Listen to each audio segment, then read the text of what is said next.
Hello guys, welcome back to our channel Future Achiever official. तो अभी बड़े सारे एस्पिरेंट मेरे को क्लास फोर्थ की एलिजिबिलिटी के बारे में बात करेंगे। किस तरह ग्रेजुएशन वाले एलिजिबल नहीं है और एलिजिबल है या नहीं है। तो भाई उसमें क्वालिफिकेशन में साफ लिखा गया है मिनिमम 10th मैक्सिमम 12th। जब भी ये चीज़ लिखी जाती है तब ग्रेजुएशन वाले एलिजिबल नहीं होते।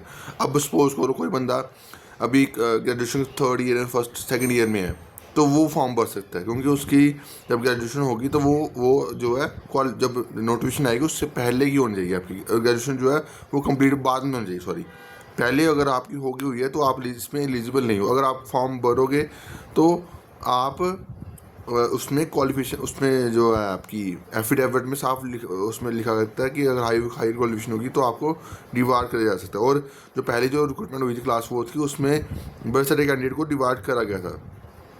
ठीक है, अब टोटल कितने कैंडिडेट को डिवाइड करा गया था लास्ट रिक्रूटमेंट में, वो मैं आरटीए लगा के जो है वो इन्फॉर्मेशन लेने की कोशिश करूँगा। बट इसमें इस क्वालिफिकेशन क्लास फोर की क्वालिफिकेशन में आप ग्रेजुएशन वाले एलिजिबल नहीं हो। ठीक है, बढ़ना चाहते हो तो बढ़ सकते हो।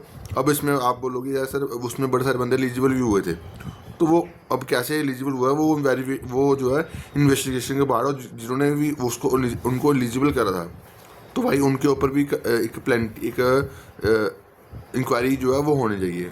ठीक है, तो मैं ये भी मेरे को भी पता कि ये उसमें बड़े सारे कैंडिडेट एलिजिबल हुए थे, जो कि नहीं होना चाहिए था, जो कि रूल के अगेंस्ट था, बट हुए थे। तो जो भी जिन्होंने भी ये चीज़ करी थी उनके ऊपर इंक्वायरी हो, प्रॉपर इंक्वायरी हो।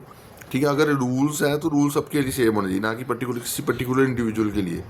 ठीक है, बाकी हॉर्टिकल्चर टेक्नीशियन के बारे में बड़े सारे बंदे पूछ रहे हैं कि हॉर्टिकल्चर टेक्नीशियन, मैंने आपको बता दूं, मैंने आपको ये बताया कि हॉर्टिकल्चर टेक्नीशियन की 45 पोस्ट रेफर हुई है। वो ऑफिशियल ऑफिशियल जो डिपार्टमेंट से रिप्लाई आया था वो बताया था। अब ये रेफ़र कब होंगी, ये मेरे पास रिप्लाई नहीं है, ये मेरे पास आंसर नहीं होता। मेरे पास जो आंसर होता है वो कब पोस्ट रेफ़र हो रही है, कब कितनी पोस्ट रेफ़र हो रही है, वो मैं डिपार्टमेंट के थ्रू जो है वो आर्टिकल लगा के बता देता हूँ। ठीक है, अब एडवर्टाइजमेंट करना मेरी रिस्पॉन्सिबिलिटी नहीं, जेकेएसबी की रिस्पॉन्सिबिलिटी है। तो आप जेकेएसबी के ऑफिस जाओ, वहाँ पे फ्रेशर क्रिएट करो हॉर्टिकल्चर टेक्नीशियन वाले एस्पिरेंट। ठीक है, और कुछ बंदे जेई सिविल के बारे में पूछ रहे हैं, जेई सिविल की पोस्ट कब आएंगी, तो जेई सिविल की पोस्ट उनके पास पड़ी हुई है, बट वो चांसेस हैं कि इस साल नहीं आएंगी तो नेक्स्ट ईयर आएंगी, क्योंकि अभी ऑलरेडी उसका जो पुरानी जेई सिविल का उसका एग्ज़ाम होना है, उसके बाद इसका रिजल्ट आएगा, तो उसके बीच में थोड़ी वो नई पोस्ट निकाल देंगे। ठीक है, तो जो भी एडवर्टाइजमेंट निकली जेई सिविल की वो आपकी नेक्स्ट ईयर निकलेगी मोस्ट प्रॉब्ली, क्योंकि अभी बड़ी सारी एडवर्टाइजमेंट इनको निकालनी है। ठीक है, तो पहले ये वो निकालेंगे, फिर वो जेई सिविल के ऊपर करेंगे, क्योंकि और बड़े सारे और एक और डाउट पूछा था कि पीडब्ल्यूडी के बारे में सर आप बताओ। तो मैंने, अगर आपको याद होगा, 29 सितंबर को मैंने आपको बताया था कि मैंने मेरी जो मीटिंग थी उसमें मैंने पॉइंट्स रखे थे।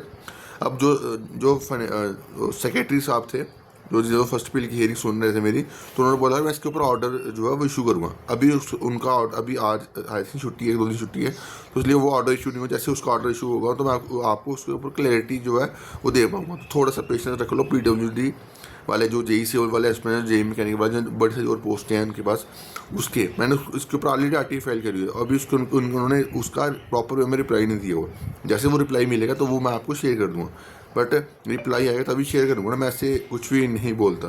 बाकी अभी कल इतना ही। Thank you guys, love you all.